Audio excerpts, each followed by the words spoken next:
Halloween. Forever.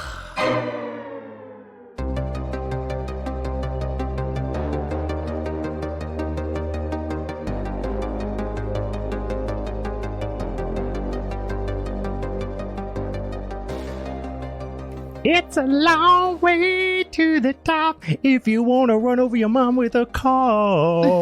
Welcome, boys and ghouls, to a fucking Minisode of Halloween's Forever Bride. I'm Meg. I'm Steve. We're in the fucking rock and roll mindset, you guys, because nothing rocks harder than fucking bad boy demons with cool coiffed hair telling kids to kill their parents. I fucking had a blast with this movie, guys. We haven't even said what it's going to be, but you probably read the title of the episode that you just clicked on.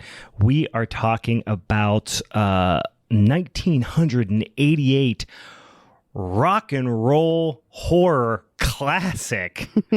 This one I had seen before, but I forgot how fucking wild it was. I feel like I watched it probably half drunk on the couch and was like, this movie's kind of goofy. And this is the first time I paid attention. I was like, Jesus Christ, this movie's goofy as fuck. Had you guys watched this one before?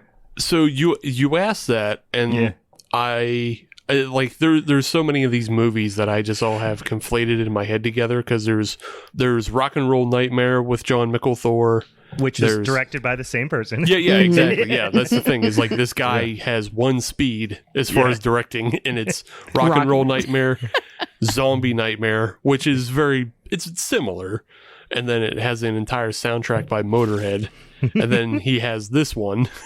So yeah. And then which there's also doesn't have an entire soundtrack by Motorhead, unfortunately. No, but they have. I think they have Testament, maybe. So is that who it is? Oh, they have. Well, I mean, they have a couple. They have a couple people. Couple songs pop up on there. Yeah. They also have. Just as far as movies like this go, there's also Trick or Treat and shit. Yeah. With Rock's Chosen God. What's his Rock's Chosen Warrior or whatever. What's his fucking name? Forget. I'll think of it. In any case, guys, before we get into the actual flick, we got a couple of things we got to discuss at the top of the show. I, for one, and I think I've had this beer on the show before, but I felt it was so appropriate. I went with the Sly Fox Black Lager because so punk rock. Black roses, and black is the most demonic of colors, you guys. If the kids in your school start wearing black, buckle the fuck in. Because shit's about to get wild. Dads are going to get fucked. Beers are going to get drank. People are getting shot in the goddamn face. It's going to get crazy. So I figured I might as well drink up just the most satanic of lagers that I had in my cooler. So what are you guys drinking? Oh, nice. I picked up, or I had this for a little while, but it's the Dancing Gnome and Short Story Brewing collab called A Brief Glimpse Through a Portal, and it's double IPA, but they use that phantasm, the thiol derived from the wine must or grape skin, and it's pretty good. I had it the day that I picked up the can and stuff like that, and it was really nice, and getting more citrus notes today versus more tropical, but it's still really nice. That is cool. A very dramatic name for a beer. What was it again? Brief Glimpse Through a Portal. It also kind of sounds like it would be a pretty good horror movie name though too. Yeah, I was gonna say it sounds like a poem I wrote in freshman year of college or something. It sounds like a shitty YA novel, a wrinkle in time, a brief glimpse through a portal. Yeah, Brian was going to say they just found your journal when you were in high school, and then they're naming all of their beers after poems you wrote. Yeah, they saw. Did you not know? Yeah, are you getting paid for this? I should probably call my lawyer because, guys, I'm wearing my studded belt. I'm drinking black lager. I might as well jump back into those high school skateboard days and start reading fucking emo ass poetry. That's so funny. Yeah. What do you got, Steve? I just have a nice IPA from Stick City, the Sprinter 4x4. Hell yeah. Yeah. I need to get back over there. I keep saying that every time somebody brings them up, but I haven't. But I do need to get over there. If you have you had their Arctos 12 degree Pilsner? No, I have not. And I see they do it on the side pour and all that. I have not been into since not long after they opened. So it's been a few years probably. Well, they're another spot too that has all side pours too. I don't know if you knew that. It's all side pours? Okay. Yeah, I do need to go up there. I don't know why I don't. It's not even that far from me. I don't know. I just haven't. I've just been alarmingly busy.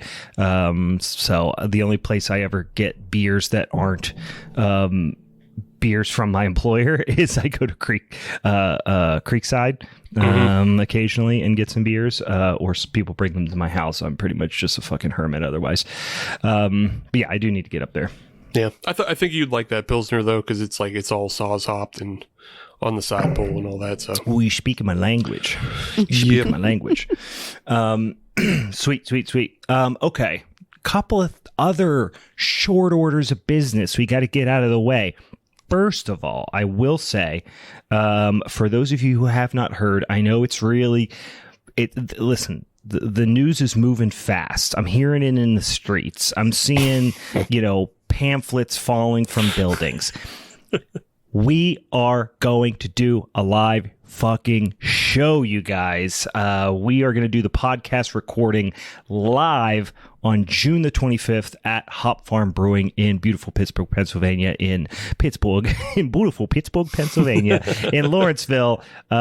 We are going to do a live episode / release party of a very fun and interesting beer that I'm excited to try that Meg, you brewed with those folks over there. Was there anybody else involved in the collaboration? Who else was involved? We brought in Coven Brewing Company. Oh, Coven, that's right. They just recently opened in Pittsburgh. So yeah, sweet, spooky, witchy beers. Fucking put a bunch of flowers in them. Celebrate May Day. We're gonna do human sacrifices. I don't know. I would assume one of the three of us are gonna die that evening. So if you want to see one of our live deaths on stage, come out, check us out on June the 25th. We'll put up some information as we get a little bit closer on the old social media. Speaking of the social medias, you should probably go over and follow us if you haven't already and give us some suggestions and things like that. In fact, this particular minisode, this discussion of black roses, was suggested to us by one of our social media friends and listeners, Percasso. So perk like something's perky. I don't know. Percasso _the_ mundane. Percasso the Mundane on Instagram suggested this to us, and we were like, you know what?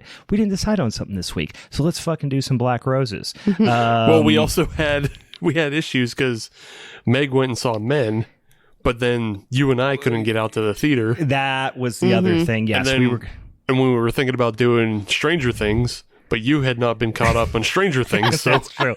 Yes. Plan A, out the window. Plan B, also out the window. So if you have a suggestion for us, it might be our Plan C, you guys. Send it our way. We always throw them in the hopper, whether or not we use them or not. But suggestions for minisodes or for showdown episode topics, send them our way. Either shoot us an email. It's halloweenisforeverpod@gmail.com, or slide on into the DMs at Halloween is Forever on Instagram, Halloween is Forever Podcast on Facebook, at Hallow Forever on Twitter, or at Halloween is Forever Pod on TikToks. Send us one of them old DMs. We'll get it that way too, and we'll put it on the list and let the spinny ass wheel figure it out for us. But speaking of showdown episodes, Meg, you've been fucking sandbagging. Are you ready? Are you ready? Yeah, I am. I'm actually pretty happy about my choice. Okay. All right. So let's recap the topic for our showdown episode, which will be next week's episode, was creatures from the deep. Or monsters from the deep. We pulled out for our 1-year anniversary. We each picked a topic that we thought was one that got snubbed at some point in the last year that didn't get picked by our listeners. We each picked one, and then we let the listeners decide. Of those three, Steve's pick, Creatures from the Deep, got selected. I decided to choose 2006 The Host, a little Korean monster, sea monster flick. Steve, remind us what your pick was. I picked Piranha 3D with the all-star cast, Mm-hmm. you know, and the great monster effects. Yes. Steve is making me nervous. He's scheming. He's fucking up to something. I don't know what it is yet. He's smiling very large. It's right now is making me very unnerved. I'm just really happy with the film I went with because I feel like not many people thought ahead of time, like how good that movie is. How when's the last time you've seen it? I guess probably when it came out. And right. Listen, I'm excited to rewatch. I'm gonna go in with an open mind. Okay. Now, Meg has been sandbagging, playing fucking mind games with us. She didn't have her pick ready for last week, so do you have a pick ready for this week? Please Guys, say I'm yes. ready. I'm fucking... I thought you were going to go, no, I do not. No, I am 110% ready to go. What are you picking? Speaking of all-star casts, I have decided to go with Deep Blue Sea. Oh, Jesus Christ on a cracker, you guys. Deepest, I'm really excited about it. Bluest. My hat is like a shark's fin. You guys. Deep Blue Sea. I'm ready for it. I like that movie. I like it. I'm excited to watch it again. It hasn't been that long since I watched it. I probably watched it in the last 2 years. Oh, nice. I've probably seen that movie a good 4 or 5 times. Oh, nice. It's a fun one to watch with a group of people.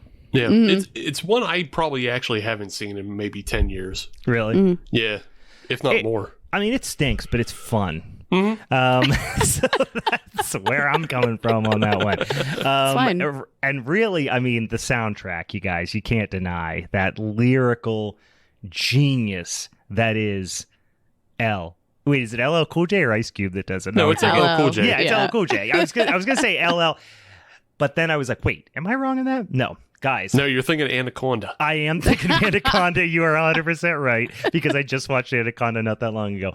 In any case, ladies love Cool James is coming in hard with his hat is in fact like a shark's fin, and he's going to talk about it at length. So go out and watch those movies, guys. Go watch Ladies Love Cool James in Deep Blue Sea. Go watch The Host. Go watch Piranha 3D. Preferably watch The Host first. Don't throw it at the end, guys. Don't throw it at the end, guys. I'm curating the experience for them, Meg. Come on. Quote unquote. I think Brian's writing this to get it out of the way. Yeah, there we go. The more stoned you are when you get to Piranha 3D, the better for Steve. All right. So that's what's coming up next week. And then, you know what? We got some fun stuff beyond that, but we'll keep it to ourselves and talk about it on that particular episode. Let's get into this fucking flick. John Fasano directed a little film called Black Roses in 1988.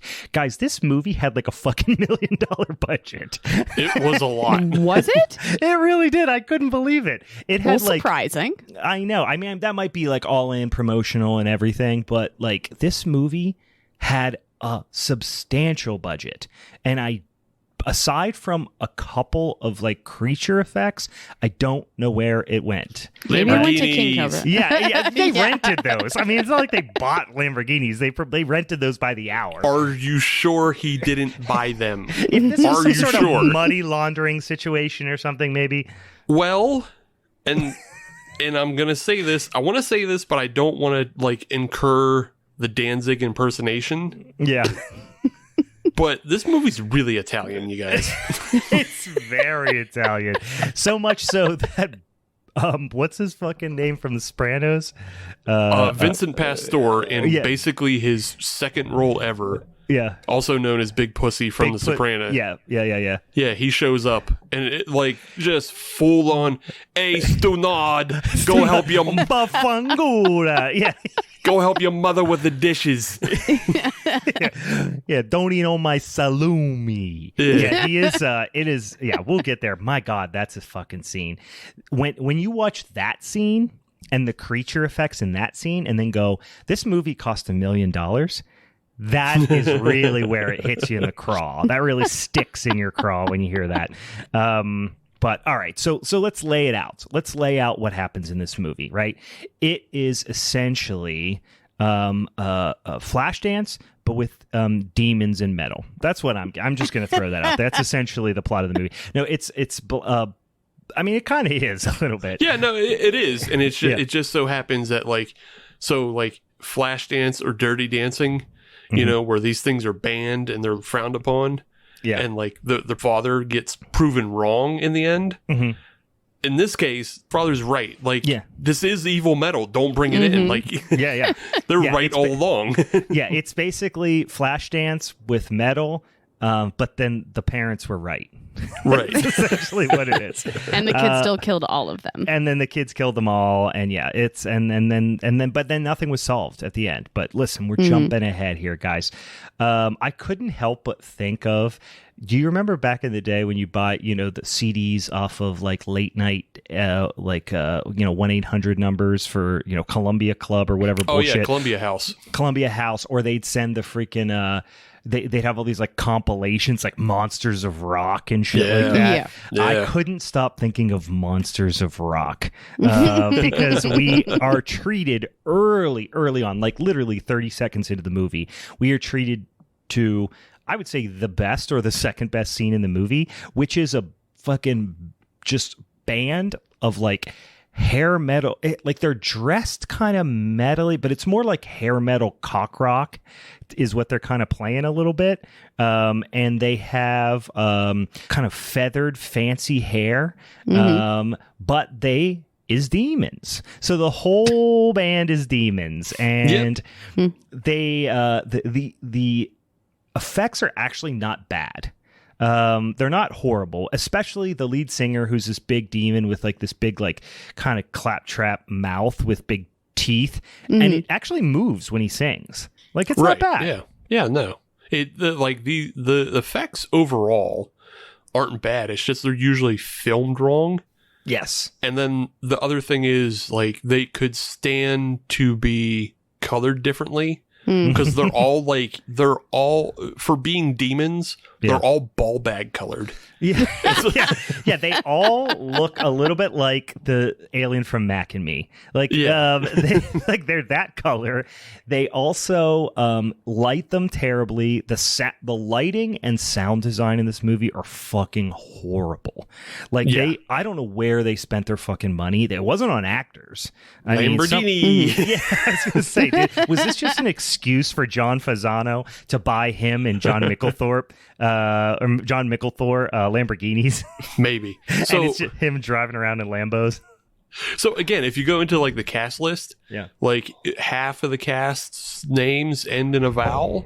Yeah. And then you even have you have Lou Ferrigno's wife is Patty Ferrigno. Yeah. Is it really Patty? No, it's Carla Ferrigno. Okay, I was going to say Carla Ferrigno. If it's Patty, I'm going to be like, fuck yeah. Yeah. I mean, she's playing the love interest of the teacher. And then you also have, and this is where some of the money probably went, Julie Adams from Creature of the Black Lagoon. Oh, okay. Yeah. She played the woman that was like, hyping everyone up and like, trying to get everything shut down. Yeah. I did not realize that was her. Yes. But that makes sense now that you say that. But I mean, that when did this come out? This is like 35, 40 years after Creature from the Black Lagoon came out, right? But if you had to pay somebody on this, you pay Carla Ferrigno and Julie Adams. These are the two names that get money. I guess. Does Lou Ferrigno's wife, like, has she been in other things? I assume. I was going to say, like, I would never know who Lou Ferrigno's wife is. You know what I mean? Right. I only know it because I looked it up. Yeah. And she did 2 movies before Black Roses, and then she was in the Death of the Incredible Hulk TV movie. So, and then she was on The King of Queens a lot, playing herself, because Lou Ferrigno was on that show, playing himself. I forgot that he was on there. Yeah. Oh, good God, that show fucking blows. My friend Brian, for like a hot sec, he was trying to convince me that show was really good and really funny. And he was like, you gotta try, it's really fun. And we sat down and watched episodes. I'm like, the show fucking sucks. It's not even a little bit funny. The only thing funny about it is Jerry Stiller. Like, he's literally the only thing funny on it. There's one funny thing. I've never really watched the show that much, and this is just a tangent, but it's just a funny thing to look up on the internet, is find like the video of Patton Oswalt explaining something he did on set. And there's an episode where he's in the background and then he never moves purposely. Like, he never reacts. He never, like, there's a whole bunch of shit going on around. Stone faced. He stands there like a creep the entire time and doesn't move. Yeah. So it's a very funny thing to just kind of watch. It's just, but like, I like some of the people on the show. Like, and I don't have any issue with Kevin James. I mean, I don't think he's necessarily funny, but I don't hate him or dislike him or anything like that. It's just not a fucking funny show. No, most sitcoms aren't. I know. Well, there's some. Yeah. Anyway, we're getting off on a tangent here.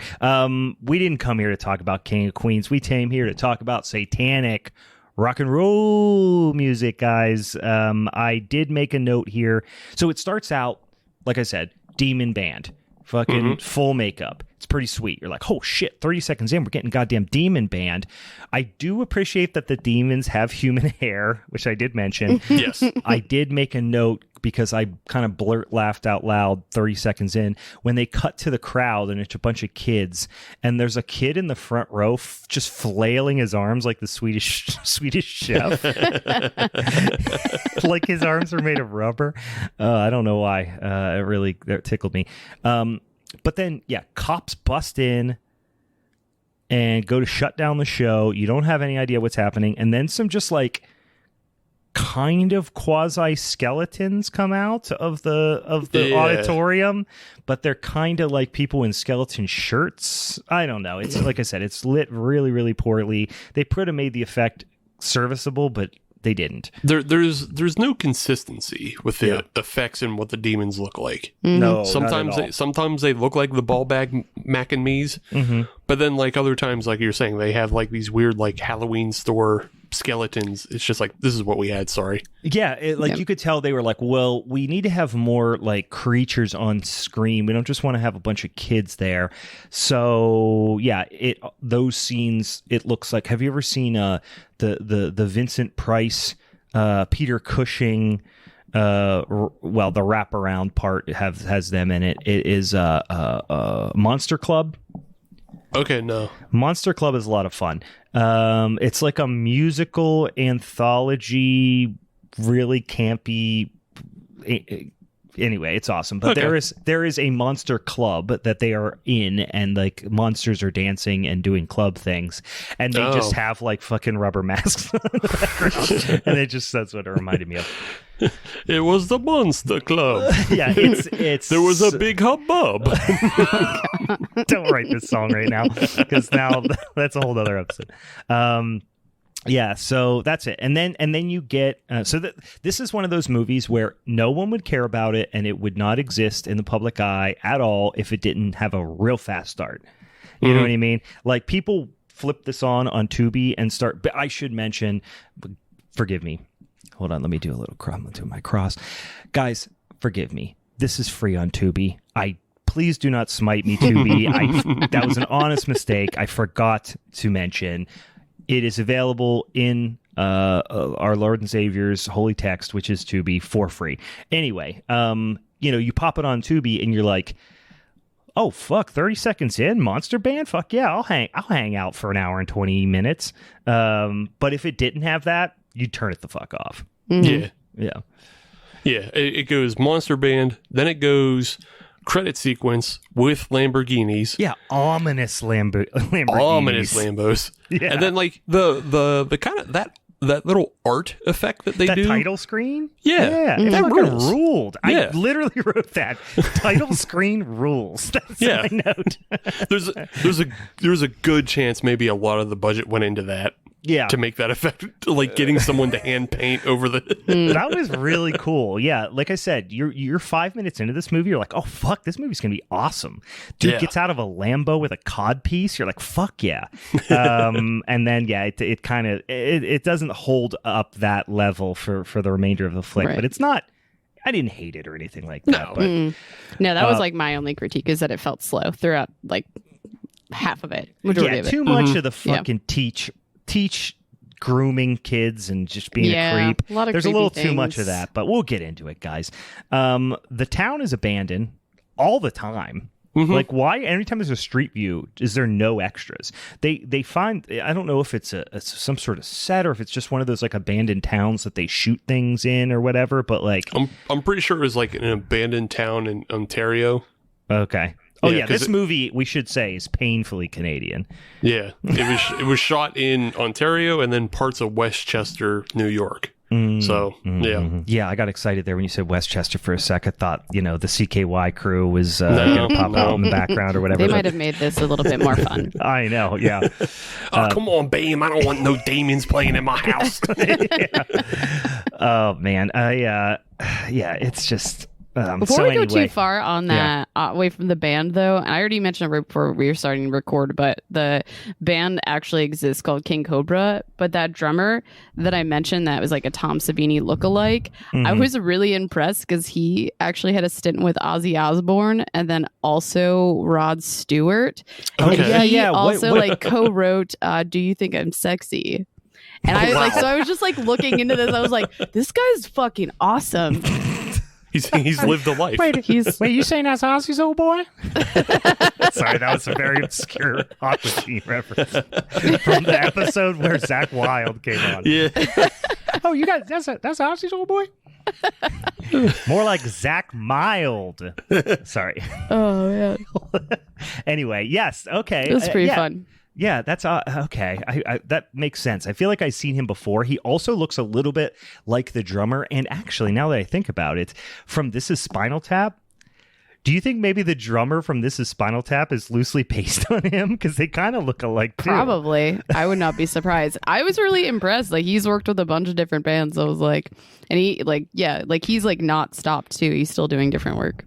So that is an eclectic, He is in 2 drummer Hall of Fames. Fuck, dude.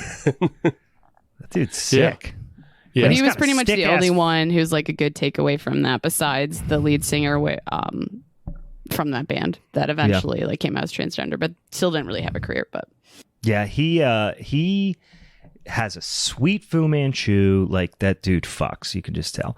Any case, that's how I just judge people by their facial hair. Also, good chance he's Italian because his name is Carmine Appice. Appice. Yeah, that sounds really, really Italian. I mean, nobody outside of Italian people name their kid Carmine. So yeah. Yeah, you sound like a third tier bad guy in the Godfather franchise. Villain. Yeah. Or Batman. Or fucking Dick Tracy or something. Yeah. So this band is coming to town. They're called Black Roses. Apparently, they are one of the most popular bands in the world, but they have never toured before.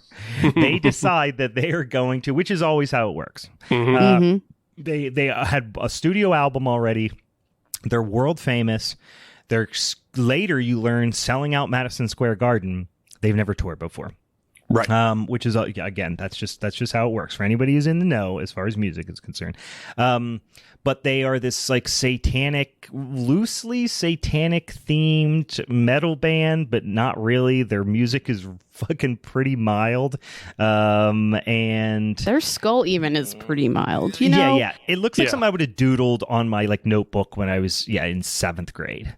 They don't. It's a Hello Kitty skull, basically. Yeah. Despite the fact that the drummer in real life fucks, this band does not fuck. No. Like the lead singer is such a wimpy looking like pretty boy Like he does. That's what I'm saying. It's like this weird cock rock type of thing. Yeah. Like, it's not metal really at all. They would open for Motley Crue maybe. Yes. Before being bullied by Motley Crue. Or they would open for a Motley Crue cover band. Yeah. Like at Rockin' on the River in Cuyahoga Falls, Ohio. Like they would play. Yeah. Yeah, they play Moraine State Park or Big Butler County Fair. Yeah. For sure. They would get teased at Fayette County Fair, though, but they might be able to get away with Butler County Fair. Oh, my God. These are some local references. For those of you, the 4 people out there listening who have been to both the Butler and Fayette County Fairs.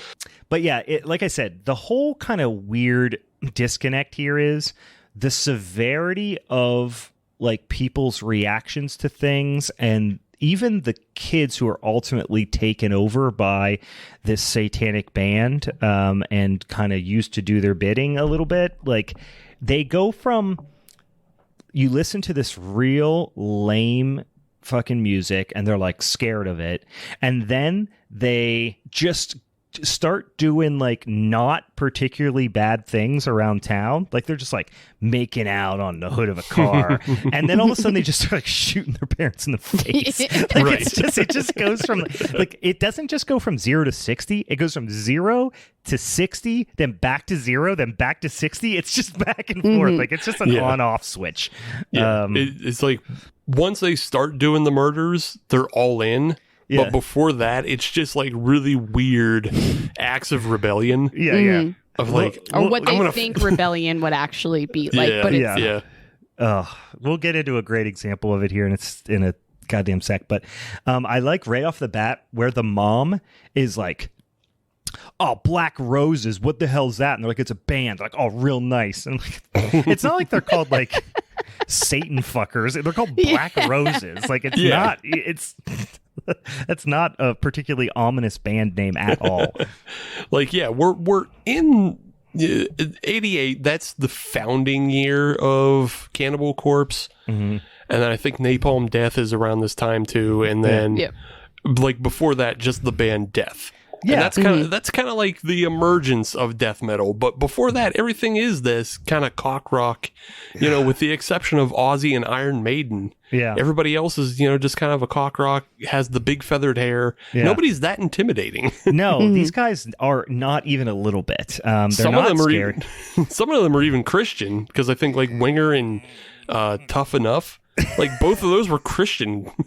Yeah, that's not satanic at all. Yeah, you guys are anti-Satan.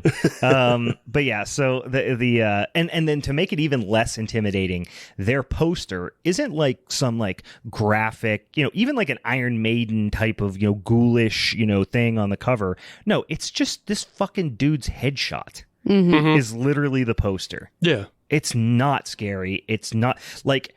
If I listened to this band when I was little and my parents saw like that poster on my wall, they'd be like, "What kind of shitty, lame ass band are you listening to?" Like they would make fun of me for listening to lame band. Like these guys make like Sugar Ray seem kind of like hard edge. They're not fucking cool or badass at all. Yeah, like my dad would turn it off and make me listen to "Injustice for All." Yeah, it's like, fucking listen to Metallica. Shut up. Yeah, this guy's a fucking dork. Anyway, you start to learn some of the people around town, and this is this very like moral majority kind of satanic panic era, small Midwestern town type of thing. Of course, it's Canadian as fuck, but that's kind of the feel of it. But you do start to see there's like a little bit of an underbelly of things going on, like specifically, is it Julie's stepdad, who is a weird perv? Yeah, he's an alcoholic. He's like, first time you see him, he's like drinking a beer and he's like touching her face and getting real he's being crazy. a real fucking creep. So you start to see these little skeezy things under the surface. But then I want to talk about this thread, and like we can get into it later. But there is a really weird thread in this movie about comparing Julie's stepdad to the teacher that she also has a crush on. Yeah. And they both look the same, because they're both, I think they're only two guys with like those Tom Selleck mustaches. Yeah. Yeah. And then there's some other weird things that happen in this movie that just like, what are they trying to say about Julie and her relationship with her stepdad as it relates to this teacher? But the funny thing, yeah, that's a great question. And also like the fact that they treat the teacher like he's awesome, even so much so as when he's on the screen, they play like this like Here Comes the Cavalry type of music where it's like, yeah, it's really creepy. It's like, oh, your stepdad beats you and maybe is potentially a pedophile and an alcoholic. Well, don't worry. Here's another middle-aged man that's way better suited for you, child. Like, it's very creepy. And I feel like they talk about her relationship with the teacher as if it's like actually something that's going on, like that. It got real awkward. Yeah, because the other character you're introduced to is Johnny, and Johnny has a crush on her, and Johnny is also 35, but he's apparently in high school. yeah. But like, it's like the third scene or whatever. They're leaving class. And Johnny is like waiting for Julie, but Julie is like engaged with the teacher, and I think it's Tina that is like, making fun of Johnny, and she's like basically saying, I think she's already taken Johnny. Like they act like it's cute that like she has a crush on the teacher and the teacher is grooming her. Like they act like that is a cute, endearing thing. Is he grooming her though? Like he seems pretty resistant all throughout. Yes, but then he doesn't react to her. I'm not saying that she's not being kind of like potentially sexually aggressive at times. Obviously, she's a demon at one point and is very much so. But he's not doing the things you should do if a high school student, as a teacher, a misguided high school student comes on to you. There is a very specific set of things that you need to do. And one of them is like, we need to go to the principal's office and iron out that this is not cool and we should probably have a conversation with your parents. Like, he's just like, Julie, I care about you. You're just too young to fuck. Like, that's kind of what he's saying. He does get like boyishly flustered at one point where like he's at the venue. Yeah. And he's trying to leave the venue but she's showing up to watch the Black Roses. Right. And he's like, well, what are you doing out of school? And she's like, I could say the same thing. And then he gets like boyishly flustered. Yeah. I was like, there is a romantic thread there that is very disconcerting. And also the fact that this whole thing, like a lot of the theme of this is that like she's like this jailbait kind of thing who's tempting him. Like that's how it's written in the script. And it's almost like this weird, like, I don't know, it's too dramatic, but like victim blaming type of thing where it's like, oh, you're a high school student flirting with a teacher. Now it's your fault. Whatever happens is your fault. Right. You know what I mean? Like, I don't know. It's very uncomfortable. I don't know if it's victim blaming because she does become a demon. Well, but at that point, I think it's more like a cautionary tale for teachers. Cautionary tale. That kid that is flirting with you in class might be a demon. That's it. Yeah. It's worse morals. It's like it'll. This actually is just a PSA for that and basically the Satanic Panic. Yeah, or even on a slightly darker note, it's like, don't have sex with your students because it'll come back to bite you. Not that it's wrong or illegal. It's just like, it doesn't work out good if you have sex with your students. Yeah, like that. Don't let them get too close. But I mean, even just talking about the romantic entanglements, like Johnny having a crush on her, I feel like, and maybe it was pretty normal for movies to do it. It's like Johnny's kind of assuming like, why would you be with an unavailable person when you can be with me? You should just be with me. And it's just like the way they talk is so awkward. Johnny does a lot of chewing the scenery on lamp posts. Yeah. He's always like hanging on a lamp post. I had the note of he so desperately wants to break into musical theater. I know, that's what I was saying. Like at any moment. And even the like the background music, which is almost always inappropriate, is like supporting it because like it gets these swells, like he's about to break into song. Yeah, it's like he's like, I'm gonna leave this town, and I'm gonna. What the fuck is about to happen? You're ready for it at any moment. Yeah. The music, sound design, Foley work, everything in the audio arena, even the microphones really suck. Like the at times, it's just whoever who's in charge of sound in this movie really screwed the pooch. But okay, let's get back into it. So the teacher, we need to get back into the main plot of the movie here, which is where the fuck do you get a white turtleneck? The teacher is wearing a white turtleneck with like a hooded cardigan over it, and it's like a bold choice. And then it got me thinking, aside from like a competitive cheerleading catalog, where do you get a white turtleneck like that? Like, did he go to Sears and get that, or like where do you get something like that? I guess maybe in 1988. Yeah, Jesus Christ. Yeah, but the whole thing here is like, he's the cool teacher. Right. He raps real with the kids. He even swears in class sometimes. You know, like you at any moment you expect him to turn a chair around, sit backwards on it. You know. Yep. But yeah, so the band comes into town. They're like, hey, we're gonna play 4 consecutive nights of shows in this small town, and their excuse is like, hey, we're kicking off our world tour. We need to like iron the kinks out a little bit on our act before we go out on tour, so we've chosen this tiny town to do it in. The parents and teachers and everybody are all up in arms about it. The kids are, you know, all pissed off because they want them to cancel the shows. Ultimately, the whole like PTO, mayor, everyone goes to the show, and they basically do a bait and switch situation where he comes out wearing all white and everything, which was the creepiest. If I walked into my kids like listening to like full on death metal versus walking into my kids listening to that song they played at the beginning with that white outfit, I'm 1,000 times more concerned about the latter. Right.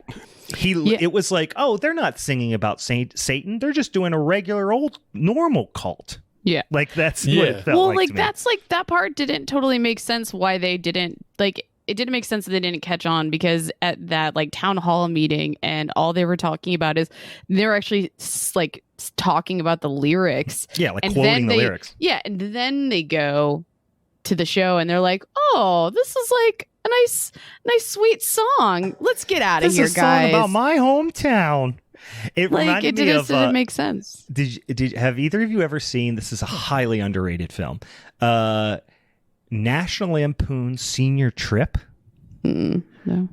From like the late 90s? Okay, I'm not going to pull the reference then. But there is a band that plays in it that's like a drug. It's like a band they have to come play at their school to basically tell them to stay off drugs. And it just reminded me of that band. Okay. Also, go watch that movie. It is... There's actually a lot of good people in it. It's really funny. It's really stupid. It's wildly inappropriate and does not age well, but it's a blast. It's okay. Neither did this movie. So yeah, that's true. That's true. Yeah. So I just wrote at this point, I don't even know where I got this from. I just wrote, Johnny is not cool. Just anything Johnny's doing. Yeah, we can all agree Johnny is not cool at all. It's fucking 35, bad hairline, looking like Will Forte, and hanging out in high school. Will Forte, receding hairline, having ass motherfucker. Yeah, Johnny's not cool. He sucks. Yeah, he's just doing lame stuff all the time. Like, he's supposed to be kind of threatening, but he's not at all. Yeah, I was, this is what I wrote, whenever the guy comes on screen, the teacher, whose name is Matthew, right? Who's, grooming Julie. He comes on screen and they play this like music that sounds like it's from Homeward Bound. Like, it's this like epic, like adventure kind of thing. Like, we're setting out on an adventure type of like backing track when he's on screen. It's like they went into a music library and they said, Matthew is the hero of our film, so let's look up hero tracks. Yes, yeah, exactly. And then, but all hero tracks are like from, like you're saying, action films. Yeah, or like a fucking John Wayne movie or something like that. Yeah. It's really bad and off-putting. It doesn't work, and it's weird because he's such a Like, he's an English teacher. He's talking about Wordsworth and shit. Like, who gives a fuck? Like, wearing a turtleneck. Like, fuck this. They act like he's a hero. Until the last 5 minutes of the movie, he doesn't do anything. Right. He doesn't do anything. He doesn't save anybody. He's not a hero in any way. He's just a guy with a mustache that's creeping on high school girls. Like, he's not cool at all. He decks a high school girl. Yeah, we'll get that. He fucking cups her ear. We'll get to that. He gives her the Mean Joe Green ear cup. And then Oh God. But speaking of him creeping, like the scene we were just talking about with Johnny and Julie, and then Johnny at some point makes the decision. He's like, "I'm gonna paint the town red," literally. I was just cracking up on that. I thought it was so dumb. Yeah, he was It's so funny. "Oh, this is when he's like, oh, we're going to rebel." And he's the one who's like one of the first ones that's starting to get affected by the band and, starting to turn bad. And he's like, "I just want to get out of this town." Like, he just, like I said, you just think at any moment he's going to burst into song. But then he's like, "I want to paint the town red." Literally. And he goes and gets a can of red paint. And then we never really know exactly what he's going to do. We assume he's going to paint on the street. He did. He there was a couple lines. Well, no, when that scene was leading up to it, and he said that, I was like, please don't literally do this. Please do not go get paint. And he fucking ran back out. Please don't literally paint the town red. Oh, yeah. It was so dumb because, okay, so they opens the can of paint in the middle of the street. You never see him paint anything. You do come back and see that, like you said, he painted like a line on the road that was red, probably 18 inches long. Yeah. Like, not anything. You honestly would, yeah, exactly. No one's going to even notice that, let alone care. And then the teacher, the poetry teacher, starts walking down the street. They see him and they're like, "Oh shit, run, he's gonna see that we opened a can of paint." Not a police officer, no. "Run, oh Jesus Christ, the poetry teacher is gonna see that we opened a can of paint." And I will say, in that scene, Julie is a piece of shit because as they're running away, you hear Julie yelling, "Johnny, wait up. Don't use my name. Shut the fuck up." You fucking doxed me out here? Fuck you, Julie. Julie, you fucking narc. Dumbass Julie. Here's another example of like how things, like this movie up until this point, with the exception of the demons in the first scene, this movie could be on a fucking Disney Channel. Like, there's nothing at all happening, nothing scary, nothing really foul mouth, anything like that. It could be a fucking very special episode of Boy Meets World. And then all of a sudden, the kid just makes the blowjob motion. Did you see that? When very aggressively. When talking about them there, it's like he does it for a long time. Yeah. Yeah. Usually you just do a couple pumps if you're like, like you did like 10. Yeah. He was taking it to completion. He really was. Oh, good God. Yeah, it's just one of those things where like things just, the tone is all over the place in this movie. So they are acting like, so the teacher knows it was Johnny and Julie out there. They are acting like Johnny committed armed robbery.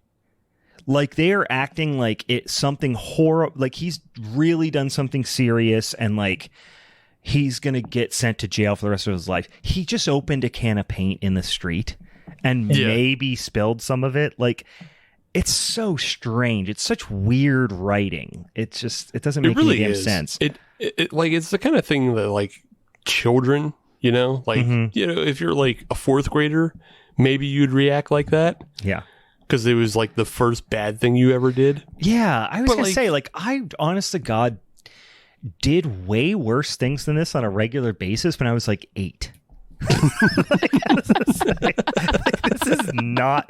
is like, and it's not like I was some sort of like insane, juvenile delinquent. This is just like how mild the things that they do are in the first, and then just in the first part of the movie. I will say though, and again, this just shows like what a turd Johnny is. But like, for no reason, there's that parking lot brawl Oh yeah, this is good. And then fucking dude gorilla press slams like the ultimate warrior. That's what I said. I said, is that Vader's kid? What did he fucking press slammed a dude in a street fight? He press slammed a dude in a street fight. He throws him over top of girls. He just tosses them. Like shakes them and throws them. Yeah. The girls are standing there and they're just like, oh, here comes a dude. What the hell? Well, and also like that kid was like, he I'll be honest, that kid did not look like he could press slam somebody, but he did. Yeah. But He's then, strong. Yeah, he's strong.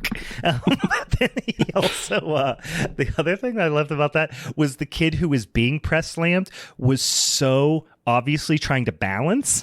Yeah. While he had him up. Yeah. Oh man, he was not. He was have boogie boarding. He was not selling that press slam well. But yeah, I wrote that the teacher and the lead singer of the band, Damien, they have a tremendous amount of sexual tension. A little bit. Yeah, like alarming amount. You really thought that they were going to fuck at some point. But yeah, as soon as the parents leave after the really creepy, I just wrote My Hometown, which was the band they were singing when the parents were there. I just have My Hometown Does Not Fuck. That was my note. But as soon as the parents leave, then they just move into like slightly edgier slightly edgier music, and they like change into bondage garb. That's pretty much the only difference. But not still pretty like lame ass music, like soft boy fucking metal for sure. But yeah, even the like I was thinking, even if the parents saw the quote unquote edgy performance in the first show, I don't think they would have had an issue with it. No, they'd just been like, oh, okay, well, these guys aren't that bad. Yeah, they're like. They're really concerned about people like Ozzy and Judas Priest coming through. Yeah. They don't like, this is like, whatever. It's just those kind of knobs. Yeah. Like that is actually what it is. It seems like a rural Canadian Judas Priest. Yeah. That was my note, is that he pretty much looked like he looked at a picture of Judas Priest, was like, this is what we all have to look like. This is what everyone's scared of. Yeah, Let's like do they it. can't, like they could never I'm see them sexy. live because they're in like way too far out in fucking middle of nowhere Canada. But they do like occasionally get like several month old like metal like magazines that they buy at like 7-Eleven, and then they just like try to dress like them. That's so funny. Oh wow, they got a lot of leather, don't they? Oh, hey, well, it looks like we got to step up our leather game, eh? Oh, look at that one. He's got a chain. But it's actually just moose leather. So Right. Moose leather. That's the kind of leather they got up there. We call it leather.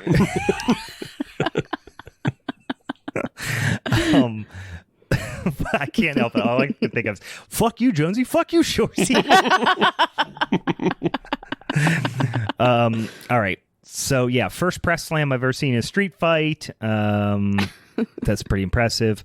The guys, did you guys catch the smile? I don't even remember the context, but the main dude's smile, like when he comes on stage one time, is so fucking creepy. Like that was honestly the scariest part of the movie. There's nothing scary about it, but the guy's smile. I don't know if I caught it there when Matthew was going to meet Damien and then Julie walked in, like that interaction when he kept looking back to That's what I'm talking about. Oh, okay, yes. cool. Okay, yeah, I was like, yeah. When she says, well, I could say the same, you should be in class. Well, I should say the same to you. And then he kind of awkward and walks out. Then they turn back to Damien and his smile. He's just just like, so intense. Yeah. Also, at that point, I was like, wait, is that Damien or is that like their tour manager or something? Because he didn't seem to have the same hair. He doesn't. He has short hair in that scene. And I think it's just like another way for him to sell the clean image. Because he has his shirt tucked into his pants. Yeah. And then has like this short hair. And then I guess this comes into play later because then he just reveals that he's bald because he's a monster. That's the big reveal. Yeah. He's bald. But yeah, there's definite sexual energy in this scene too. Yeah. Because the whole time him and Matthew are interacting, Matthew is drinking a big glass of milk. It's the weirdest thing. Yeah. And he's just but like so weird. It's a big water glass of milk. Yeah. And Damien's just eye fucking him, and he's just like blushing and just like, ooh. It's just like, I really thought they were gonna fuck. I'm surprised they didn't, but I mean, that would have made the way more interesting film if it turns into like some demonic sex orgy with the teacher and the band. And it's like, come on, that would have made for a way more interesting movie. Yeah, I love the first line of the one song is like, "Leave me alone." I just thought that was like the angstiest, So tough, shittiest line. Yeah. This is the scene we get into where the one, tough guy kid in school, he's at home, and you get to see his tough guy dad, which again is played by Big Pussy from The Sopranos. And he's just so stereotypically Italian. Yeah. He's got, literally so much so he's got like the white tank, the undershirt tank. Yeah. It's just a dirty white undershirt. Yeah. And then he just walks in. His hair is fucking slicked back. Yeah. And like to a perfect, black hair helmet. Mm-hmm. Yeah. Mm-hmm. And the first line out of his mouth is, "Hey, Stunad, go help your mother." Yeah.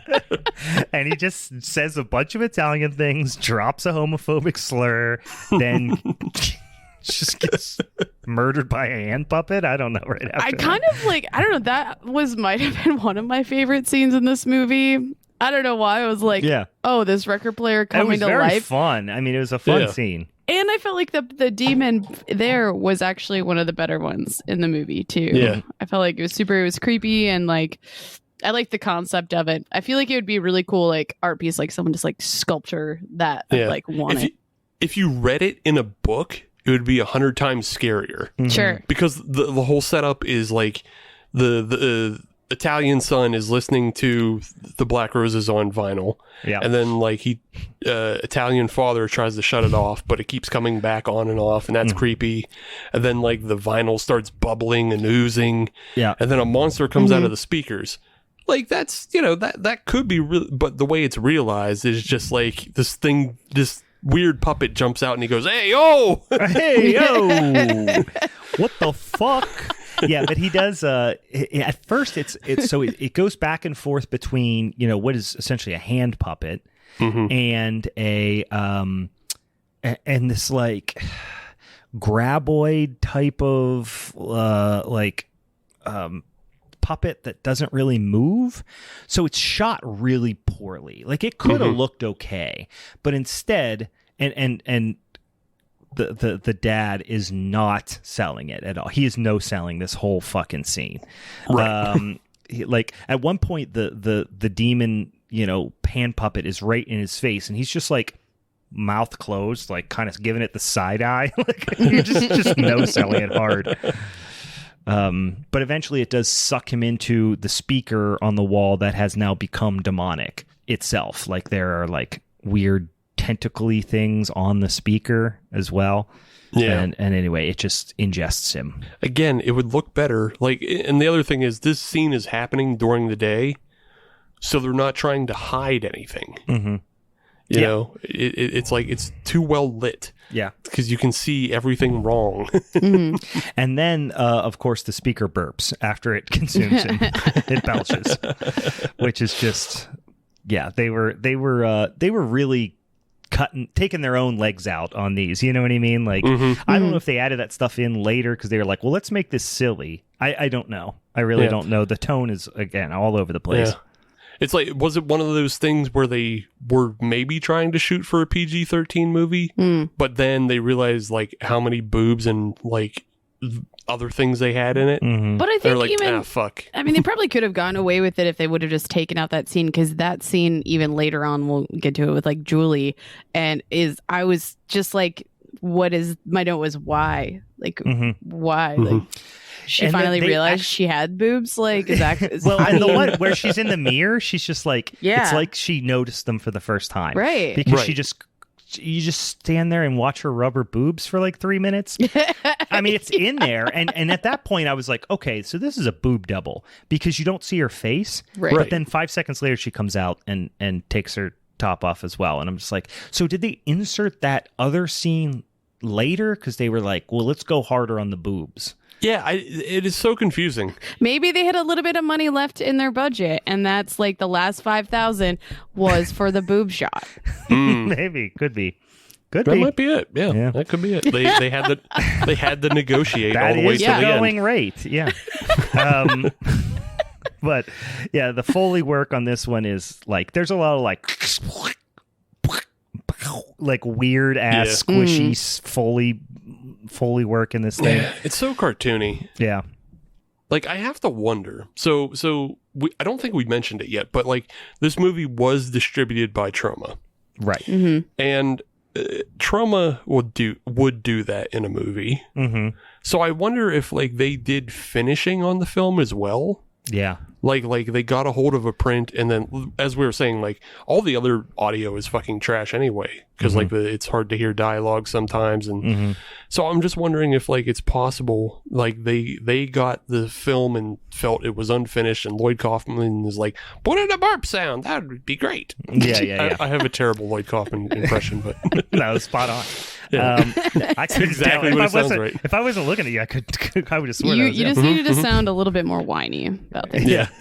No, that actually makes a ton of sense now that you think about it. Like they got the rights to this movie. They were like, this is up our alley enough. But the audio quality sucks. We can really drive we can get this for a song because they fucked up in so many areas. So let's take it. We'll distribute it. We'll Troma it up a little bit more. Yeah. And then we'll distribute it. Maybe that might explain the fucking boob scene where you don't see Julie's face. Yeah. Maybe that's another scene Troma added in. Yeah. Like, we need more boobs in this. Yeah. And they were like, well, she's not going to do it. I mean, they shot this 3 years ago. Yeah. They're like, all right, we'll get a boob double. Yeah. We already paid her for her boobs. We can't pay her again for boobs. All right, we'll get some cheaper boobs. Well, you know what? And that makes a lot of sense because they were definitely two different sets of boobs. They were not that. The one in the mirror, that's why I was confused as I was like, was that supposed to be Julie? But then you show her and I'm like, oh, okay, she must have, not wanted to show her boobs on screen. So, right. But then she does in the next scene. I'm like, listen, I'm no doctor, but those were two different sets of boobs. They were definitely two different boobs. Yeah. But I wrote for Demons, this band, they sure do say woo a lot. I wouldn't have imagined Demons to woo as much. And then, like, during one of the performances, they just start turning certain kids into, like, emaciated skeletons. Yeah. Just with, like, his sexy eyes. I'm not sure. It didn't make sense. And it's like, what happens to those kids? Right. Like, do they turn back? Or, like, because we didn't see them again. Like, we didn't see them anywhere else. Yeah. But then there were, like, again, rubber mask, like, ghouls holding the teacher when he busted in later and was like, were they supposed to be the same ones? Was he just, I don't know. But Speaking of that performance too, did you guys catch the one lyric? This was my favorite, and it was let blood sing.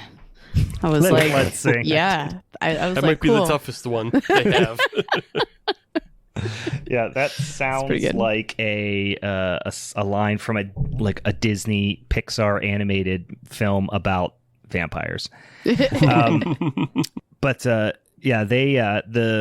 when things really start to go to shit in the town and all the youth start wearing the black and listen to the Satan music, as he's driving around town and he's observing all the street violence that's happening, it's so lame. Like there's just like not anything really scary happening.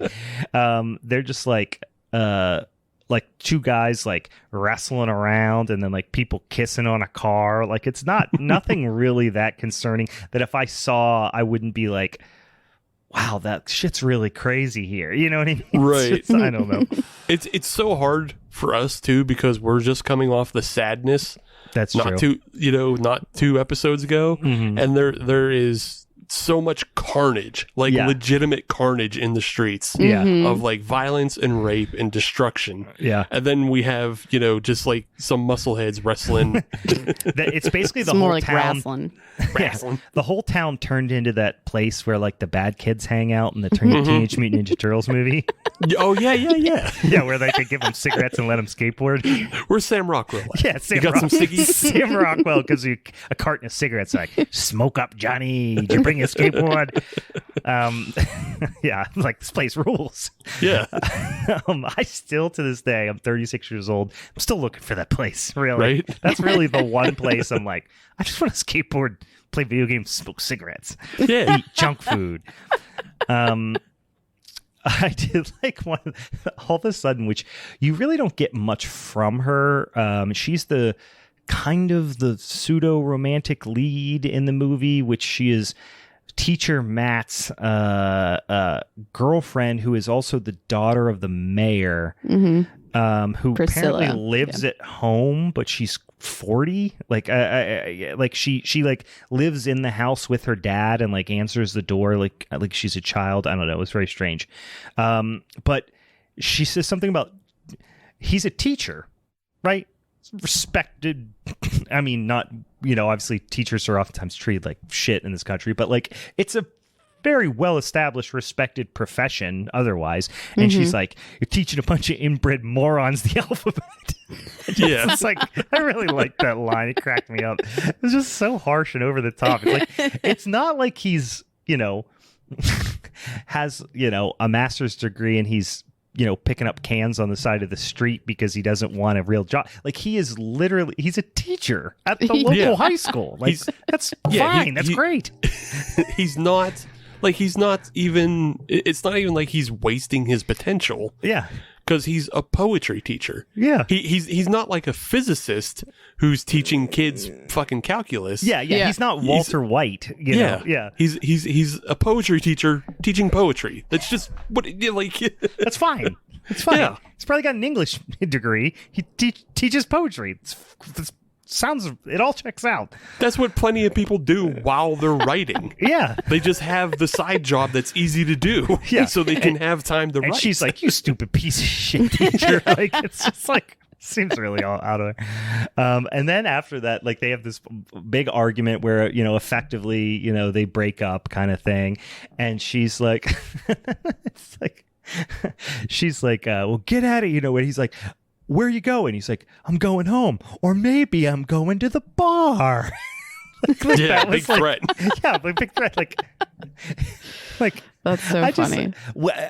I don't understand what that meant. Did that mean I'm gonna go try to hook up with somebody, or did that mean just like I might drink alcohol? Right. I'm not sure what that even meant. It's such a weird fucking line. Oh my god! That threat is only effective if he's an established alcoholic. Yes, right. exactly. That's what I was gonna say. Like, did they cut that part out? Because there are things earlier about when the mayor's like, let's go get a drink or whatever. Because I was like, oh, does he have some alcohol issues or whatever? No, it's never established. Right. And instead of even if she could have, if that was a thing, go after him for that. Instead of calling his students idiot degens here, Yeah. it could have been oh, just go have another drink with your kids or something. Yeah. Have another drink with your slut student. He does have a picture of her in his house. That's not good. Yeah. Did you see that? That's yep, not I good. did. Don't With do Johnny and someone else. Yeah, it's like him hanging out with his students in a framed picture on his wall. That's a red flag. I do now, next scene, Johnny comes home from the concert and he's fucking pumped up. He's just again, he's flash dancing in the hall, and then he just goes into his room, shuts the lights off, gets in bed, and then he smokes, and it's and I wrote, the demons made Johnny smoke.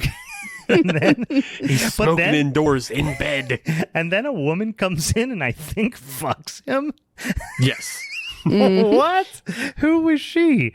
But it was like a ghost because you never see her face. Julie. I almost thought it was Julie. Yeah, I think you're supposed to think it is. Really? But you never see her face, and these boobs are also different from Julie's boobs. So these boobs are actually pretty big. Steve is he's whatever that is when you're an expert at telling fingerprints apart. Steve's like that, but with boobs. The boobs.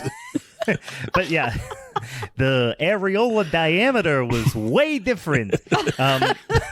But the other, her hair is also super teased out for Yeah. her, but yeah. That's true. But I do the like boobs were bigger. dancing coming out. The boobs were bigger in that one. Yeah. That scene, I like that scene better on account of how the boobs were bigger. That's how you know. But she was like some sort of ghost demon. Yeah. So I thought she was going to come in through the window, sneak. Ooh, bad boy, smoking. Let's fuck. And then I'm going to bite your head off. Like, I thought that was something like that was going to happen. But no. Johnny just went to a concert, came home, smoked a cig, fucked. Like, Johnny had a sick night. And it was like, I thought he was going to die or something, but no. Nope. No, instead he shoots his dad in the fucking head. Yeah. Right. Well, then, so first of all, the scene with the kid throwing the toys in the fire, what the fuck did that mean? He was listening to the Black Roses as well, and that turned him bad. Is that why he was burning Superman and Batman and not the Yeah, bad he's guys? saying they're the bad guys. Oh my Yeah. god, so Batman stupid. had to go to hell by way of Scareglow. It was so stupid. Yeah, so now it's like, again, smoking cigarettes, having sex, goes straight to backs over his mom for yelling at him, but in the most cartoonish way possible. Like, the idea, if I said to you, okay, this kid, he's getting taken over by a demonic band. He gets home, his mom yells at him, and then he runs her over with the car. You're like, oh, that's pretty brutal. No. It was Wile E. Coyote shit. Like, he hits her, she launches 20 feet backwards and lands on the ground. She might as well have had little fucking birds and tweeting around her head and her tongue sticking out. It was just, there was no blood. It was just stupid scene. And then Tina fucks Janie's dad. Yeah. Who's, Oh, God. who is now, at this point, I thought to myself, well, this guy's the worst actor in the world. But then later there's a worse actor, but he is really terrifically bad. Yeah. So he's trying to play off because the setup is that Tina has to stay at the house because she can't get into her own. Right. And then she coerces him, I guess, into playing strip gin. Yeah, after Tina goes to bed, she's like, no, let's hang out and play gin more. Do you know strip gin? Yeah. And again, they like make him kind of almost like it's cute and cartoony. Right. But it's like, no, he's like, yeah, let's play strip gin, high school girl. Like, It's like, of course I know what it is. He's like sweaty and pensive, but also just still goes along with it. Yeah. It's so fucking dumb. And then eventually she is in like lingerie, takes her top off, starts like making out with him, and then I guess he dies of horniness. Yeah. I think he died of a heart attack. Like, she's like licking his ear or something topless, and he's just like Oh, dead. you didn't hear the whole death by lap dance? Yeah, he literally he just died from being too horny. he died and probably came at the same time. Like, yeah, which I guess is better than what Johnny's dad gets, because he just gets flat out shot in the face. yeah, he just gets shot in the face with a revolver, and that sucks. Yeah, Johnny just comes in Not cool. after fucking a demon or whatever, just walks in with a 38 special and says, "Dad, I love you," and blasts him in the face. I was like, whoa, that just got way darker than anything else in this movie. Yeah. I think that's the one thing that set this movie to an R. Yeah. And they couldn't cut it out because of how tied it was to a main character. Right. But at the same time, they couldn't do anything else with Because like up that. until this point, all Johnny did was smoke and spill some paint. Right. and then just goes yeah. right to patricide. And then he goes straight to, "I love you, Dad. Spray the wall with your brains." Like, it's just over the fucking top, 0 to 60. Which was also wild because, again, because he's been such a ninny the entire time leading up to this. Such a good insult. Nitty. But because he's been that, and like you just thought, like, oh, he's the main character, and so he'll probably have some effect on the ending. And in that, like, you know, he'll save Julie and win her heart or something. Yeah. Or, you know, if you're writing like just like a boring normal script, which this isn't, obviously. Yeah. But like Yeah, it just makes that hard left down to I'm gonna kill my dad. Unprovoked. He's just watching. And actually, he's been the only dad that's been kind of cool the whole time. He's just like, all right, it's probably fine. Go to the show. I'm just gonna read the paper. I'm gonna go read the paper and watching sports like all the time. Yeah. Did you catch though when Johnny was like talking about his dad? He's like, "Oh yeah, my mom left my dad because he couldn't amount to whatever." Yeah, because he was scared to be something or something. I know. It was just so awkward too. That was probably the only. He's kind of mean to his dad. Yeah. So it's a lineage of ninnies? Is that what I'm hearing? Yeah. You are descendant of a ninny, and you are now, in fact, a ninny. I wonder what that family shield would look like. Yeah. But the kids now are now, again, 0 to 60. They're now a chanting murderous cult, like overnight. The first show just kind of got them psyched up. The second show made them a little bit horny, little rambunctious. Now they're a murderous cult. Like the third show is really where they close the deal. And then the last show, which we get to here in a few minutes, is, they're just like, they're not even playing music. They're just worshiping Damien. But the teacher, this quote I had to write down. He calls the mayor and is basically saying, at this point, he's the teacher. The teacher is the only person who thinks anything bad's going on with the band and all that. He calls the mayor, and the mayor's like, no, you're overreacting. He's like, what's going on? He's like, bad kids, bad music, bad news. That's a really forced line.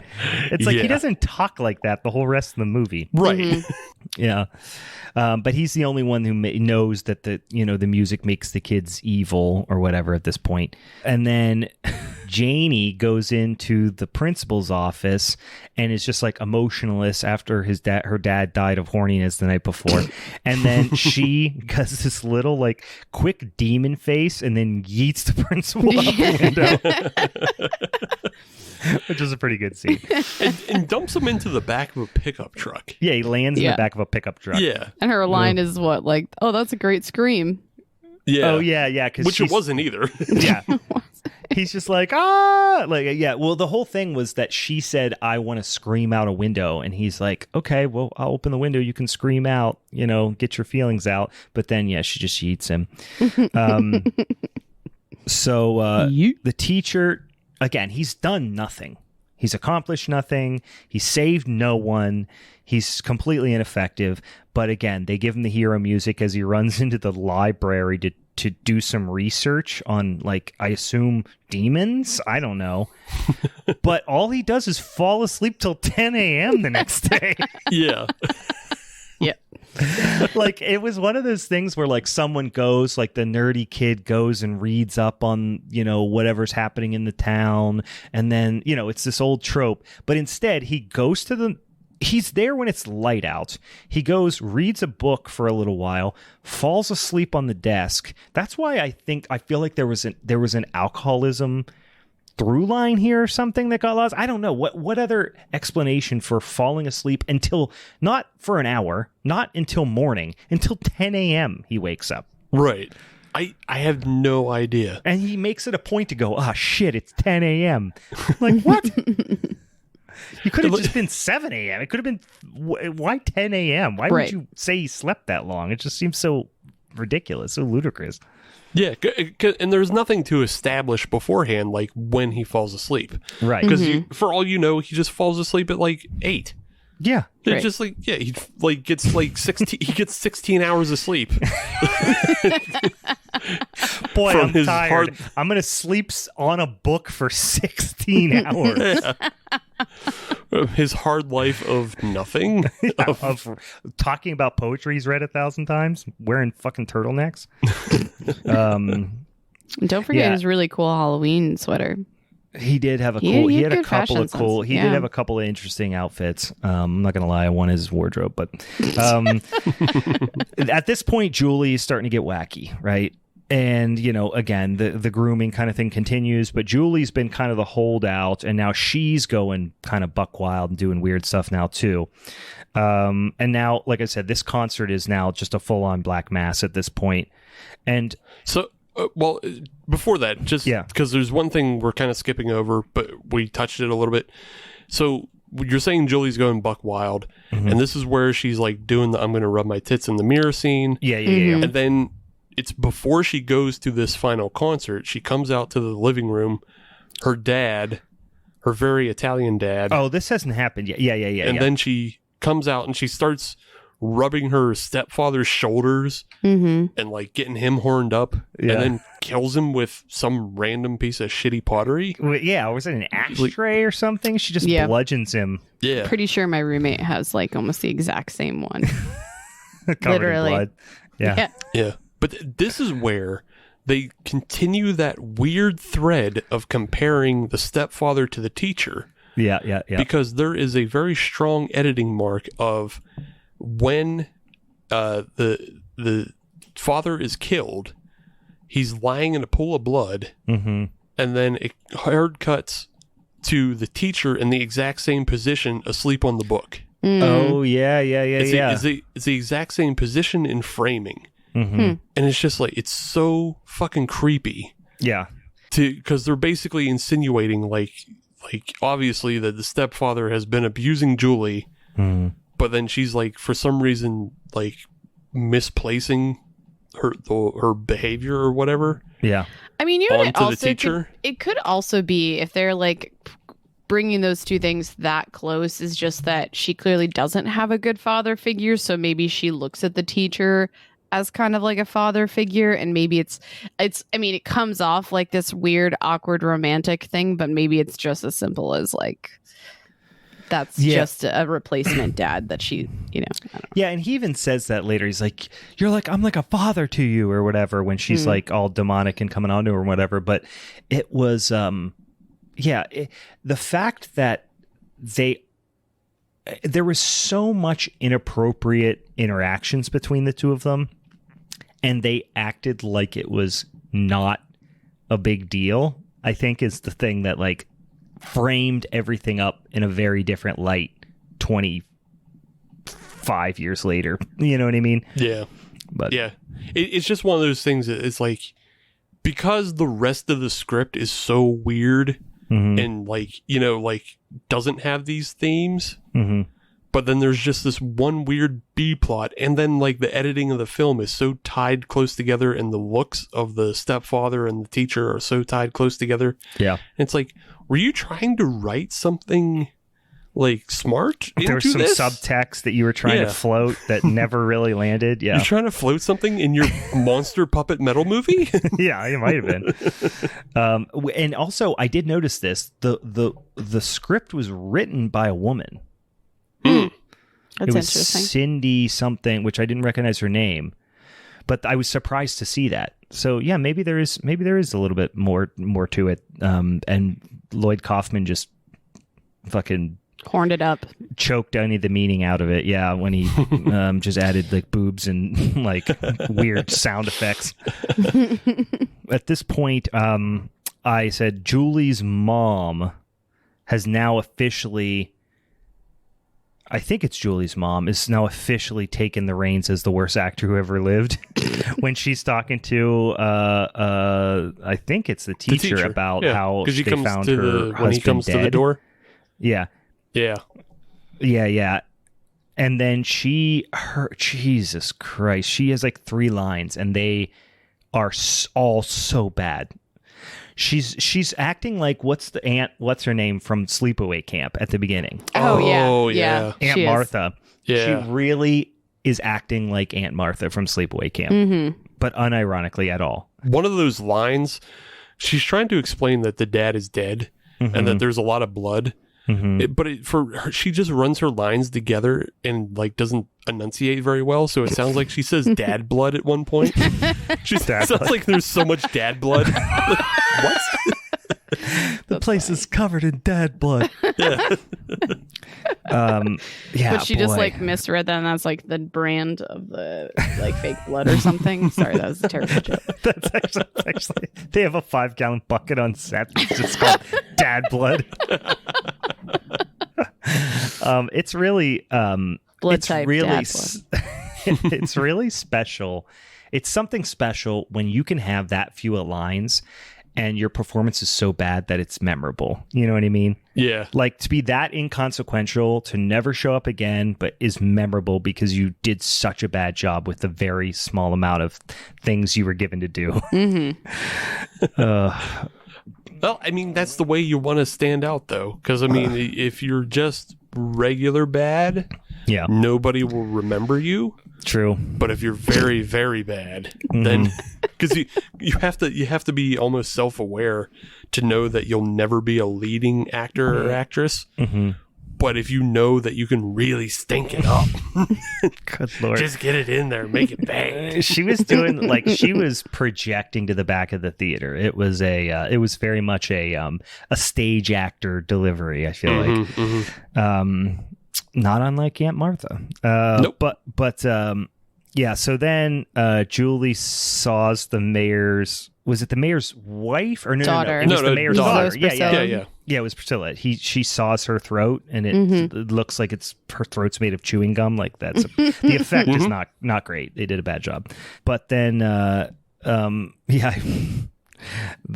cavalry music keeps happening every single time. I don't know why I just made it a point to make a comment in my notes every single time that you saw the teacher. It was like da da da da da da, like it, but he never fucking does anything. Yeah, at this point, all he's doing is driving from house to house. Yeah. Because he drives to Julie's house, and then Julie's not there. So then that's when we cut to Julie cutting off Priscilla's head in the car. And then he drives to Priscilla's house. Is the next thing. And then he drives to his own house. It's just like, he learns that she's dead via a phone call from the mayor, right? And then Julie knocks on the door, and now she's full on demonic Sandra D from Grease now. Like, she's got the fucking leather and the hair up and everything. And I'm gonna describe what happens.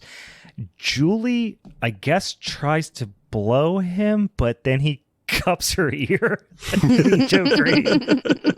and then she now has demon teeth and a glowing purple claw. And you're like, oh fuck, things are getting wild. And then she transitions into full on Mac and Me, like, ball sack spaghetti demon. yeah. It is a wild design to give it a giraffe neck, but then a bald, like, curly Howard fucking, just and then the eyes on all these puppets bug me because they make them all very rounded, which is like something like you would do almost. Yeah, and it's something you would do for like an empathetic character. Like, if you think of like other cartoon characters, the way like they're just big bulgy eyes, or imagine it's like, I mean, especially this one is the one that looks a lot like Mac from Mac and Me, but especially the eyes. Because think about that famous scene that he used to Paul Rudd used to always bring on the Conan O'Brien show, right? Yeah, and he goes like, "Ooh!" He pops up and has his eyes rolling around. This is what the fucking eyes look like. And they want you, it's because those eyes are like supposed to connect you with humanity. That's not the eyes you put in fucking demon heads, right? I don't know if this would have been actually a thought out process. Like, it probably was just like, what's the simplest type of eye to make? But if we are thinking about it, if like we kind of want to empathize with or sympathize for the kids that are getting turned into demons, so maybe I don't know. Perhaps I do. I just don't think it would have been a choice. I like to imagine that the special effects guy was walking down the stairs, or he's walking down the street with his his tackle box full of eyes. He forgot to latch it properly. It opened up. A bunch of them went down the sewer drain. So he was like, they were like, "Hey, we need some eyes for this demon." He was like, "Oh yeah, no problem." Oh shit! All I got is big teddy bear eyes. All right, fuck it. All I got is these big green eyes for fucking puppets for children. But the teacher just whoops on the demon with a tennis racket, and this is the type of thing where it's like the demon itself, I guess, if they just showed it for a quick second and like lit it well and animated its limbs in a more deliberate way, it could have been effective, but instead they just throw him in the room with the teacher and go, all right, fight the demon, under like fluorescent lights. So it looks terrible. It looks fucking stupid and floppy and rubbery. And he sticks a tennis ball in its mouth, and and of course its mouth can't open and close, so it just kind of spits it back out. It just looks like a fucking yard prop because they just shot it so poorly. Yeah. And this is another one of those things where, like, again, because it's in full daylight, in full interior light, you see all the flaws. You see, like, even a handle attached to the arm at one point. Really? I didn't notice that. You can see just like the scale is incorrect because it's obviously shorter because people are ducking down behind counters and stuff because they can't show the full prop. But like you're saying, Brian, if they shot it differently, like there's always that kind of lazy thing of like shooting from the POV of the monster. And they could have showed like the claws moving and going in and out. Something. It's just like, like it just, but it's obviously they put a lot of work into this fucking thing, but at the same time, it's not like a good. I don't know. Don't show it all. Yeah. They did it a disservice for sure. Eventually, the teacher stabs the Julie demon, and then decides he's going to go to the show, and he goes and stops and gets some gas. Which why did they have to show him stopping and getting gas? Like stopping, pumping gas. Like just come in with a gas tank. You know what I mean? With a gas can. Maybe it was Texaco product placement. I guess so. He walks in with the tank, 5-gallon tank of gas, and sneaks in very easily because all the kids are like kind of like kneeling down or something, and he's just walking in. He finally starts like crawling up to the side of the stage. No one sees him. He's the most, he couldn't be more conspicuous looking. And then he just starts dumping gas on the stage. And at this point, Damien looks over and is like, get that guy, or some dumb line like that. And we did mention at this point that everyone is just like grabbing Damien's chode at this point. Like, there's just like 10 girls just like rubbing the spot between his balls and his asshole for some reason. Yep. I'm like, well, this is uncomfortable. And for some reason, Julie's back. Yeah, Julie's back. Did you just stab her? Then I actually went back and was like, wait, was that not Julie? But no, it's Julie. Yeah.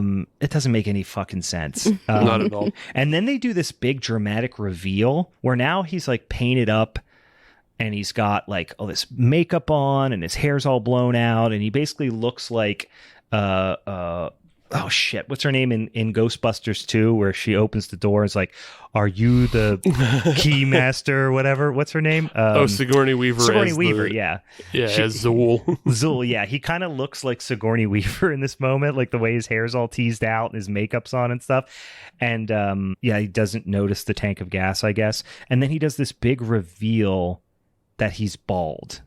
Like he's got a bald cap on. And they act like it's this like dun dun dun moment, but it's just like he's bald, but we're like, we know he's a demon, so why do we care that he's bald? It's just the demon transformation kind of happens, and then it goes from like kind of what you were seeing the first time around to now this like almost like kind of frog lizard monster type of thing. Like that's it looked I said like lizard alligator type. You would monster. have thought that it would be stomping around like a miniature city in like a kaiju movie. Like that's what it looked like. It's do you remember Land of the Lost? Oh shit, yes, you're right. It looks like something that would be on Land of the Lost. Like this sort of, we tried to make a dinosaur, but it didn't come out right. And we got to put a guy in it. And so it's got to stand upright. So like it's got to be a guy, but I don't know. It has big forearms. So yeah, but this was weird because it like the eyes actually blinked on this one. Like they put a lot of money into this fucking suit.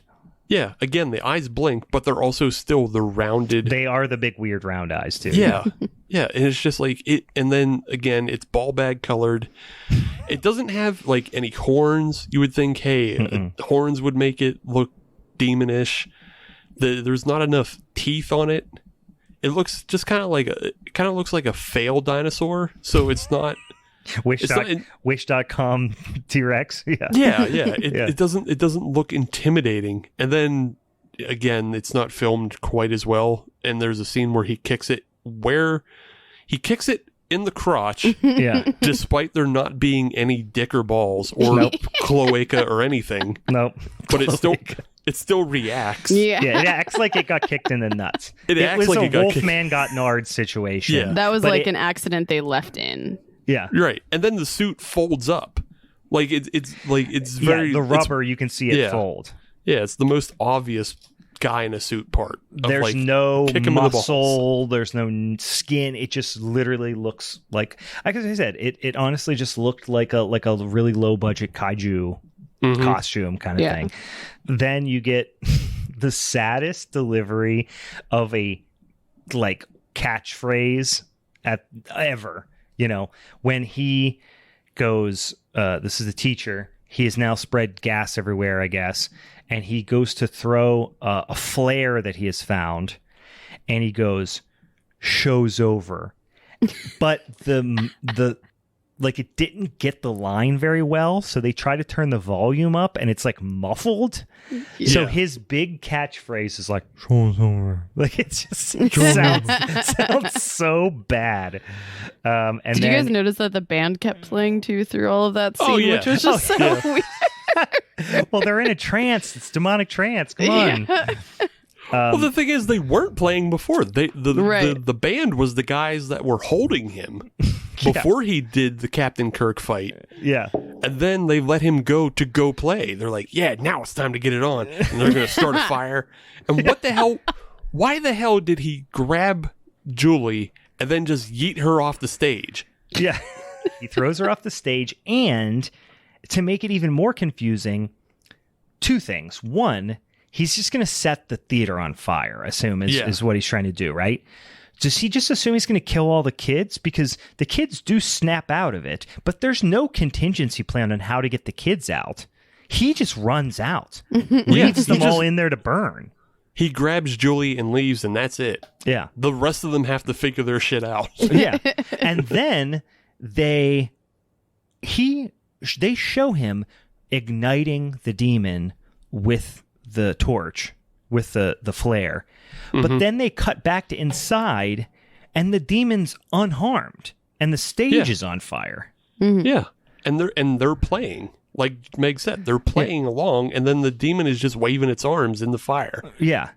And then and then I love this one. Just so meaningless, so dumb, just like such a predictable thing like a child would write into a script where you go outside and they're just like, well, that was a relief. We got out of here. Meanwhile, the entire school is full of burning children still. And and he's just like, the mayor comes up and goes, Jesus Christ, you were right all along. It's just like such a dumb. We didn't need that closure or anything. You know what I mean? It's just like just cut it right there. But then the Italian kid comes out and does an extended arm burn. And he's just like, you motherfuckers. He's just like, it's just nobody knows who he's yelling at. He's just yelling because he's on fire and nobody's helping him. It's just so it makes absolutely no sense. There's no reason for it. No one's trying to put him out.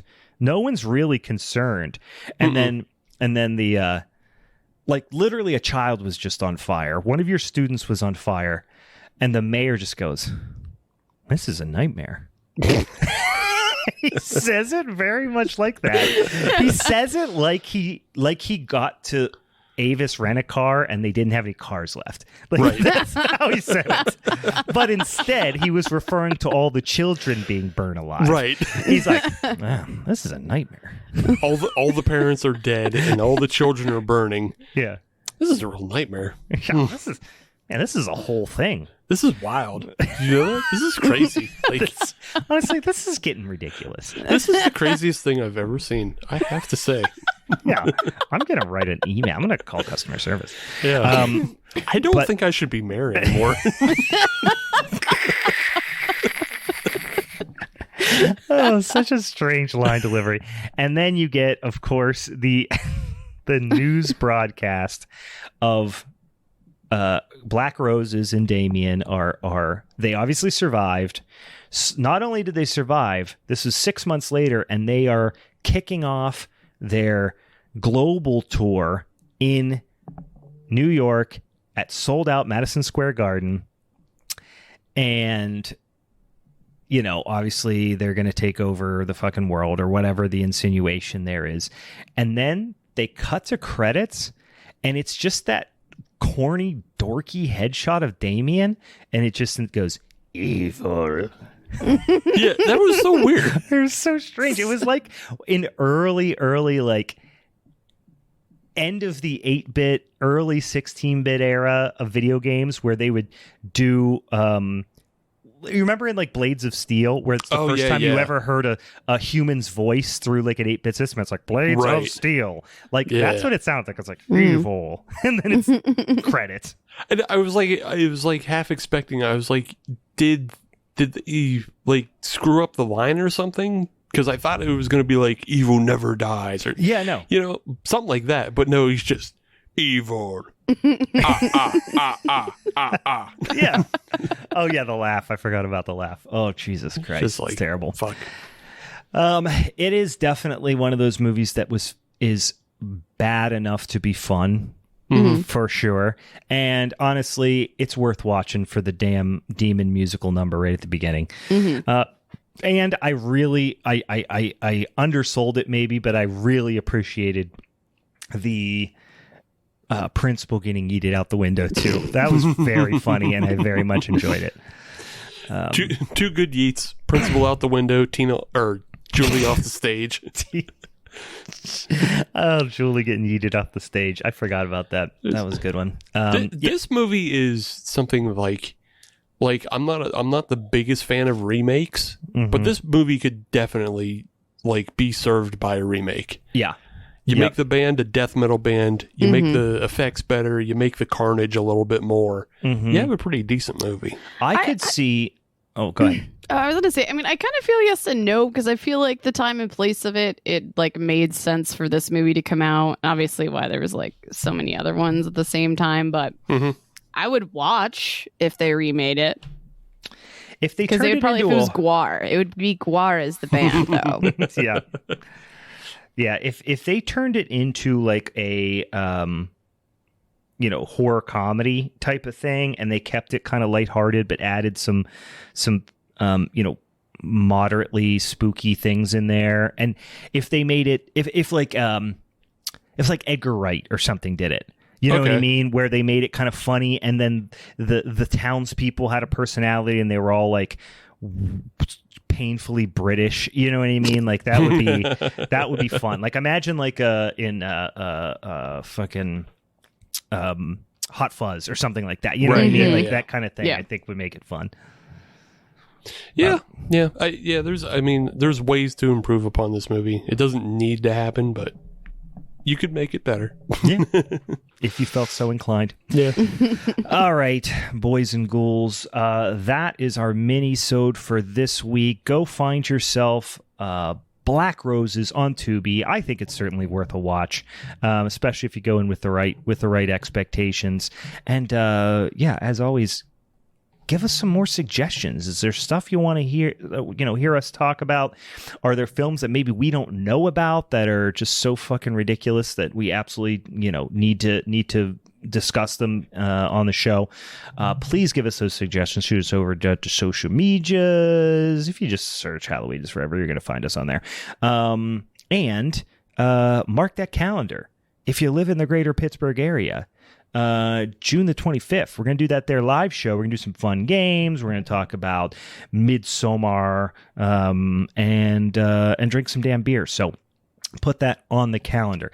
Anything else that I am forgetting? Go watch the go complete John Fasano's Rock and Roll Nightmare trilogy of Rock and Roll Nightmare, Zombie Nightmare, and This is a Nightmare. This is a nightmare, you guys. All right. we will be back next week with our Creatures from the Deep Showdown episode, boys and ghouls. Go out tonight. Cancel your plans. Watch Deep Blue Sea. Then, immediately after that, watch The Host. Then, immediately after that, watch Piranha 3D. Back to back to back. Everyone's off. Yeah. What are you going to do? Lock yourself in the house. It's supposed to be, I know here in Pittsburgh, it's supposed to be 1,000,000 fucking degrees. Sit in the air conditioning, watch movies, smoke drugs. That's what I always say.